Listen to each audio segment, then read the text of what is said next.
Hello and welcome. Today I got something very special. Today I'll be talking about the meaning of yin and yang. And it's so important for me personally because it has such strong implications on my life, understanding the principle of yin and yang. And it just helps me a lot improving myself, working with the understanding of what yin and yang is, how it works. And yin and yang, you can think of it as an observation you make of nature, how things work. So it's similar to a physical law, a law of physics. And it kind of explains a bit the fundamental nature, how things act on each other. And the moment you start understanding it and you work with it, you can have great results. And that is where we want to go today in this episode. The origin of the yin and yang symbol itself is originally from something called the Taijitu, which is a very interesting diagram from old Chinese. And at the very top is just a circle, and the circle represents the wuji, the non-dualistic, the highest of everything, the divine, where the things which have been separate are actually one. And it's very similar to the lessons I learned when I was learning from the Pai sect, my martial arts in China, that they have numbers of 1 to 10 with principles. And the first principle, the number 1, stands for everything is one. And that is the embodiment of this one. I won't go a lot into what this means, everything is one. I think we do that better in a separate session. Today it's about 2. Number 2 for them is that everything separates into yin and yang and act on each other. So that is the next stage, and that is what we're going to be talking about. So in the Taijitu, the highest circle is the wuji, the non-dualistic, the divine, where everything comes together. And down underneath is another circle. And in its form, it doesn't look like the new yin and yang we know in the modern times. It's actually multiple half circles put in place. So it symbolizes something we have also in the modern yin and yang, which is yang embracing yin, and yin embracing yang. It's a symbolism that they don't try to kill or destroy each other. They chase each other, but in an embracing and caring and more loving way. And that is a big misunderstanding we often have, because from our perspective as humans, it can look very destroying and dangerous. But actually from the opposite side of, if you step out of your role as a human, you start to understand that there's no malicious thought behind it. And we'll go into that too a little bit later. But it's quite interesting. If you want to study the symbolism more, well, we do that at some point also in another episode. The Taijitu is definitely a very interesting graphic. Now, the most important lesson of yin and yang is that everything in existence is dualistic. They are opposites acting on each other. There is up and down, there's light and dark, there's happiness and sadness, there's chocolate and vanilla pudding. It's always 2 of them. And what's really important to know is it's 2 sides of the same coin. See, you cannot have a coin without 2 sides, or with just one side. That just doesn't make any sense. Even thinking about that is ridiculous. You cannot have a mountain just going up. I mean, it's the same thing, up and down, it's just the opposite side looked at. And it's the same with something less obvious, but there, if you extrapolate, you start to understand it, that you can't have death without being born, but you also cannot be born without dying. It's the same thing. It belongs together. It's one thing, one experience. You could call it the life experience, being born and dying. It's connected. It's just the opposite side of the same coin. So it's really important that you cannot renounce a part of it, because both belong together. Now, if you renounce one side of it, you will suffer. You see, life comes similar to a pie. Imagine someone makes a pie and brings it to you, and you say, "Is there egg in?" And then the person responds, "Yes." And you're like, I don't like eggs. I don't want it. It just doesn't work that way. Why? Because you're served life.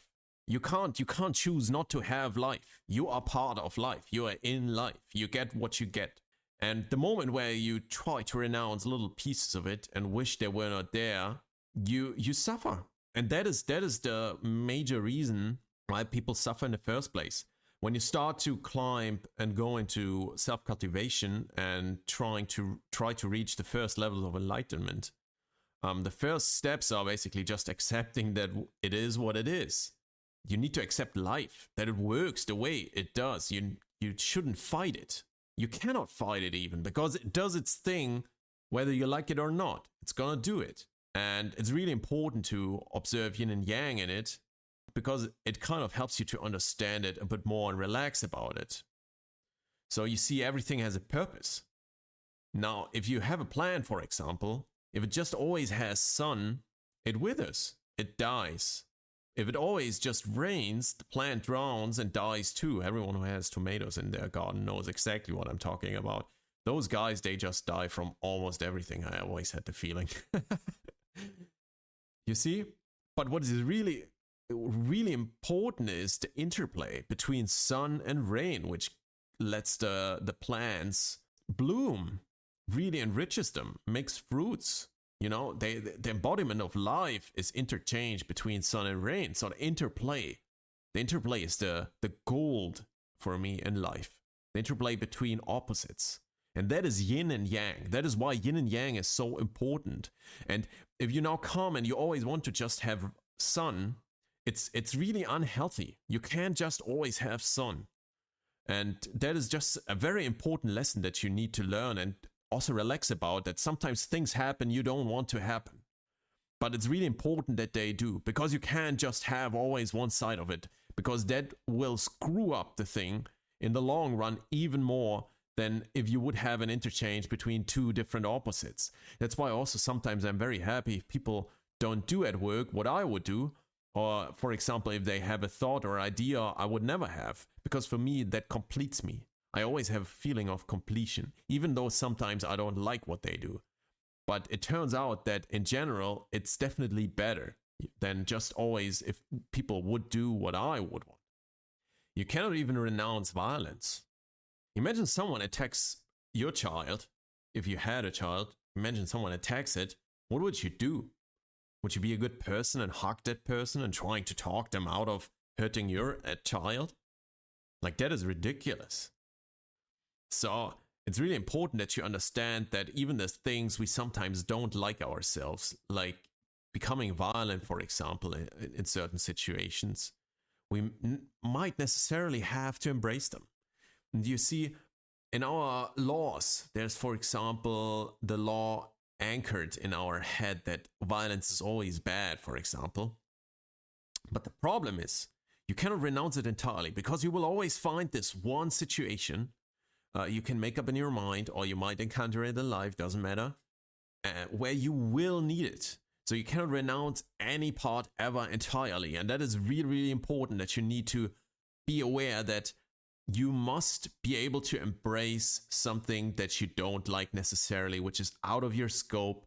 But it's really, really important to never turn down everything entirely. Maybe make it very unlikely. I don't like violence myself. I'm happy for every day where I will never have to use any violence myself physically. But you see, sometimes it's just necessary, or might be necessary in the future. And that is then okay. But that does not mean, that I say never be violent in any case. Sometimes it's not even important, by the way, in terms of yin and yang, that something is better. Okay? So sometimes you just need something different. Imagine you have chocolate pudding and you eat it every day, again and again and again. And at some point you are so sick of it, you just can't see it anymore. The only other thing you can have is vanilla pudding. And of course, at some point you will just go for it, not because it's better. If people ask you, is it better? Do you eat vanilla pudding now because it's now better than chocolate pudding? And the idea that it's better is ridiculous too. It makes no sense either. It's not better. It's just different. But sometimes if we have too much of one thing, we just need something else. And it's not a question of whether it's better or worse or whatever. It's just a matter of we need to close the circle. We need to go to the opposite side because that's just what we need from time to time. It's not about better, it's about different often. For example, I left my home country and I lived there almost my whole life, and I didn't leave it because it was entirely horrible. Definitely not. I had my reasons why I left it, but it definitely wasn't that bad. But sometimes, you live in a place for your whole life, and you at some point feel that you just need something different. You just want to have a different place, whatever it is, quite the opposite. I moved now into warmer climate with sea in front of my house. I really love that. But I also had a friend growing up in South Africa, a really good friend. And he told me he tried now to both sides again, to go back to South Africa and check how it's living there, and then go back to Germany. And he figured out he really loves Germany, actually. He lived his entire life in South Africa. He just doesn't have the need to have the ocean and the warmth and the situation. So you see, sometimes it's just about different. And we could, sit down and, like in social media, everyone's battling, this is better, the best, the highest. No, it's just about sometimes people are on the opposite sides. And true conflict is usually that these two people try to convince each other that their way is the right way and it's the only way, which is total nonsense and bullshit. And that is basically a summary of modern day society in social media. Now, and a really dear topic to me personally is also yin and yang in martial arts, because it's a fundamental principle in internal martial arts to learn and understand and practice yin and yang. And a part of internal martial arts is also the taiji, in which you practice it quite strongly. Now you see, in taiji, you do balance between softness and hardness. So you see, if you are too hard, too stiff, imagine you stand and you're really stiff. You pull together all your muscles. If someone just touches you a bit with the finger, you fall over. Because you're so stiff, it's so hard to just toss you around, On the other hand, you can be too soft. So if you're just soft, imagine someone having a soft arm protecting themselves and someone pushes them. The arm is being pushed to their body, and then it's game over. You're being squished around and totally destroyed if you're too soft. That is why I don't like when people do this modern taiji where they are like, so soft and nice. And it's not about softness. Yes, there's softness, but not in the sense of that you can be pulled and tossed around and squished and destroyed at will. It's about balance. Yin and yang is about balance. So you need to balance while you do the taiji. You need to balance yin and yang in the body at the same time. So, for example, if the legs are stiff, then the upper body must be soft. So you can reflect whatever is coming at you and work with it. At the same time, you can toss it around. You can say, if the upper body is very strong and needs to protect, you need to be a bit flexible in the lower parts of the body, because otherwise you would get tossed over too easily. So you need to react with the softness in the legs and in the stances and move it maybe a bit around. Because, like I said, on the upper side, you're too rigid. You cannot work otherwise in combat. And the true magic of taiji is that you shift between these two.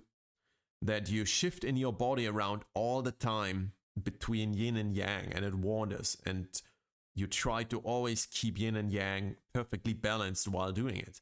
So the true taiji is not that you're just soft, for example, or anything like that, but you need to have yin and yang all the time present. And you're strong.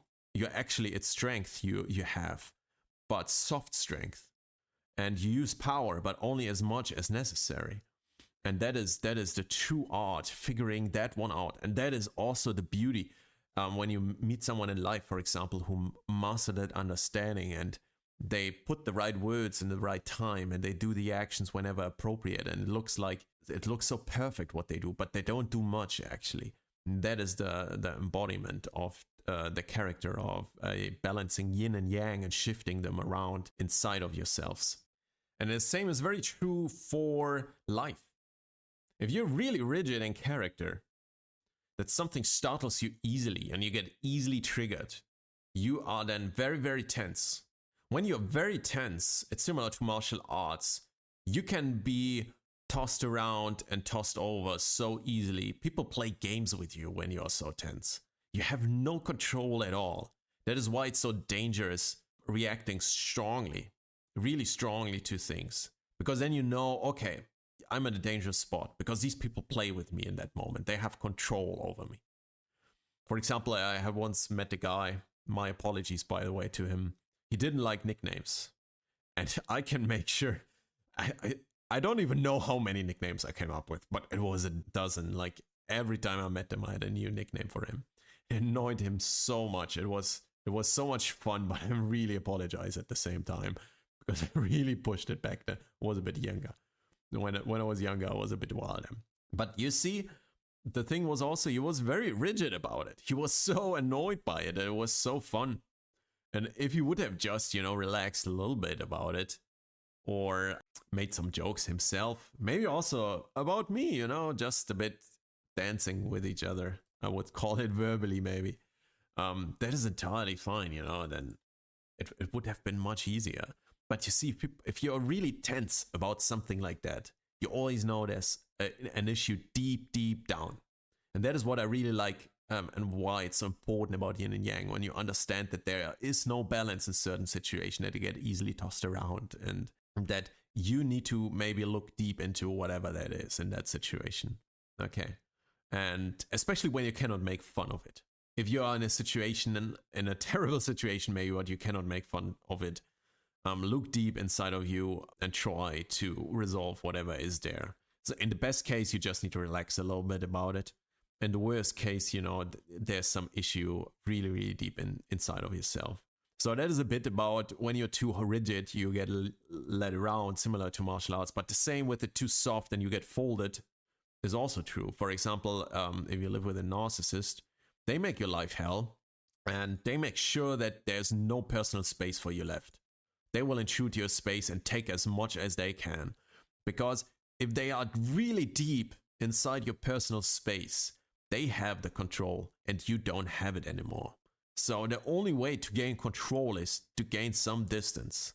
So if you, it's similar to the arm that I said. If you make a half a circle with an arm and you stop someone trying to push you with some distance to your body, you have the control. But the moment where your arm is folded to your body and the person pushes, they have all control. And it's the same in this situation. So you need to keep people a bit at a distance. And don't be too soft, and don't be afraid of the tension arising from that, to create a healthy space for yourself. It's really, really important. That is, for example, also where you find the yin and yang. Don't be too much yin, don't be too much yang. Try to be a bit of both and balance it healthily in your life. So how to cultivate the understanding of yin and yang inside of yourself more? The thing is, you can't read books. Forget books. Books are nonsense. And I'm a bit mean here, and I know it goes against the mainstream. But the thing is, the major learnings like these will come from experience. Books will give you some ideas. They will give you some thoughts which you can work on. But I can assure you, when it comes to self-cultivation, you can read maybe 4 pages and work another month on yourself to get that integrated into your life. It's really slow, actually, if you really focus on it. Because in a previous lesson, I said you are just a pattern. And to change that pattern, that takes work. And sometimes it's so easy reading in a book. Just, stand up every day at 5:30 and do your morning routine. Yeah, get that into your life, It's not so easy for every one of us. And to get that integrated and figure out why you can't do it, it's hard work. But, it's just 2 sentences. So forget books. Books are not so important. You can sometimes get inspiration from them, but most of the time, hard work is the most important. Experience. So one thing I always love, and I just said it myself, is martial arts. Because there you get it in the body, right? You can do jiu-jitsu, or you can do, like I did, internal martial arts, tai chi, as part of it, whatever. Do something where you need a bit this understanding of softness and hardness and how to balance it, or surfing. It's also great for doing that. Another thing you can do, which is really important for self-cultivation, is observe yourself in daily life. Where are you easily rigid? Where are you triggered? And once you find these topics, Don't dance around and give other people the guilt like, it's his fault that I'm now so angry. Whatever. No, it's your fault that you are tense about it. So go into that topic and figure out what is going on inside of you. What is going on? And be really careful, because your mind on the way down, it's like taking a dive. It will try to mislead you to the side, to give you easy excuses. But you need to really dig until you find the bottom where you're like, that is it for me. That is why I'm always like that. And then you figure it out. And then you need to work on changing that. And that is another dozen times of work. But at least, you did it. You figured it out where you were not in balance. And from that point, you come to a better place. Okay. Another thing I always also recommend is do something you never usually like. And I really like, for example, to have a day, maybe once a week or once a month or twice a month, whatever. Find a cycle which works for you and think about, what would I never do? Go to a place, I don't know, if you're not into art, maybe go into an art gallery. Think about anything. And then just go there, do it. Just to get something you would usually not like or do or get. This helps you embrace everything more as a whole. To get to know more the side which you would usually not look at, because we are all caught in our own pattern. And you can't evolve from that without looking at other things which are not you. But you will never normally go out of your way to do something which is not you or you don't like. So you need to kick your butt a bit. And if you're good, you have a good partner which brings in some different spice into, for example, a relationship, and drags you to things you usually would not do. And that is a good thing, I would call it, from time to time. Okay? But if you don't have that, if you're on your own generally, it's also fine. You need to kick your butt to go to something else and get life from a different perspective. Okay?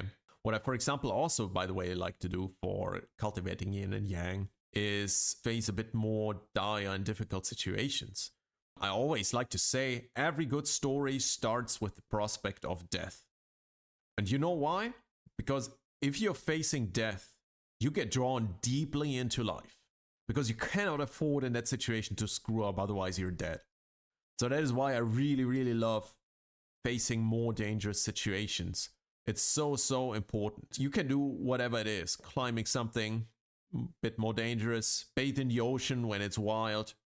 It triggers deep instincts, and you get to know yourself much better, how you react, what you are. So there's also a thing you can do to cultivate more the understanding of yin and yang inside of yourself.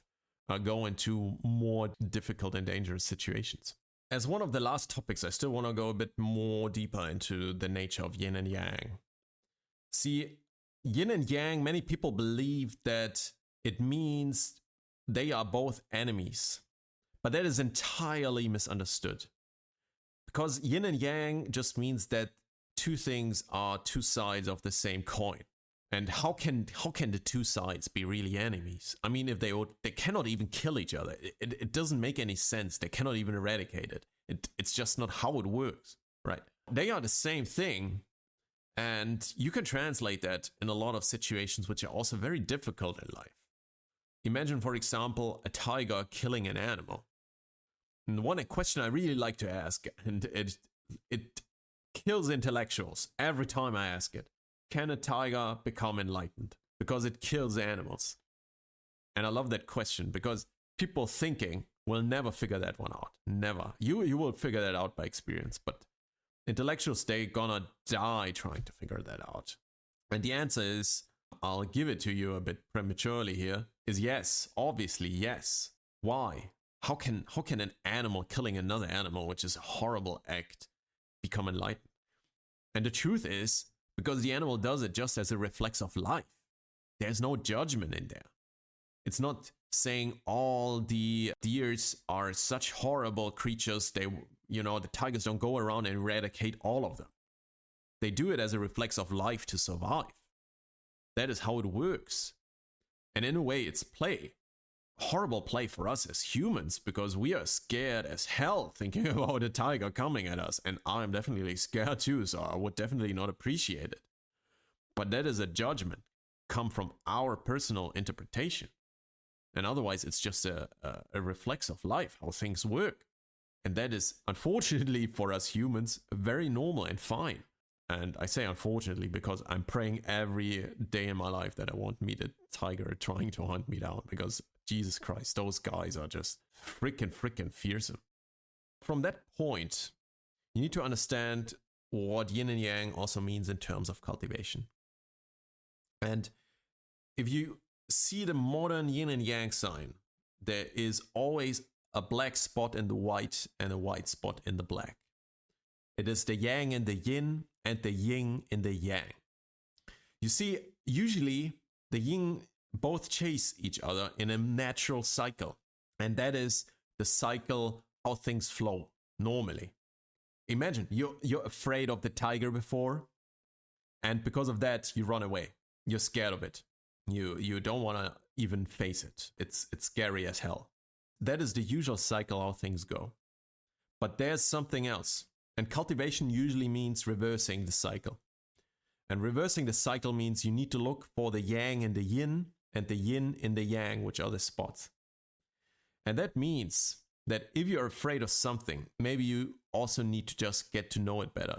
Doesn't mean that I would, for example, if I get to know tigers better, I would definitely live with them, because they just have the instinct that is a part of it to kill, to survive. So maybe that's not wise, but I get rid of my fear that all tigers are dangerous in every situation by observing them more and getting them to know better. And the same as, for example, if you are very afraid, for example, of swimming in the ocean, you maybe should just do it more often, and you get more comfortable with it, because you get to know the currents more, and you know how they go around the place, for example, where I live.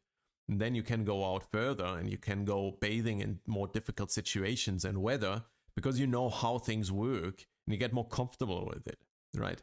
So that is basically searching for yin and yang and yin. Don't let the fear drive you away from it. Go into it, get to know it better, try to understand it and work with it. And by that, you get to a better place, because you grow in terms of knowledge, in terms of wisdom. You don't run away from it. And by that, kind of introduce into the hardness, the softness in this situation, for example. Okay. But another good example in that, where you reverse the order, where you search for yin and yang, or yang and yin, is, for example, now we had a hard situation in which we search for softness, which is understanding. Now we can have a soft situation where we need hardness. Let's say you have someone and he tries to sway you gently into something you don't want. And I know I bore you at this point with it, but narcissists really like to fuzzy the boundaries to kind of pull you over. But it can also be, for example, a friend who just says, just one beer, like situations like this, where they go to the threshold and they fuzzy it around, and it's just, just take a sip of my beer. That is usually how things come. And in these situations where someone is so trying to sway you softly, you need to stay maybe hard and draw a clear line and say, no, this is the line. This is the clear line.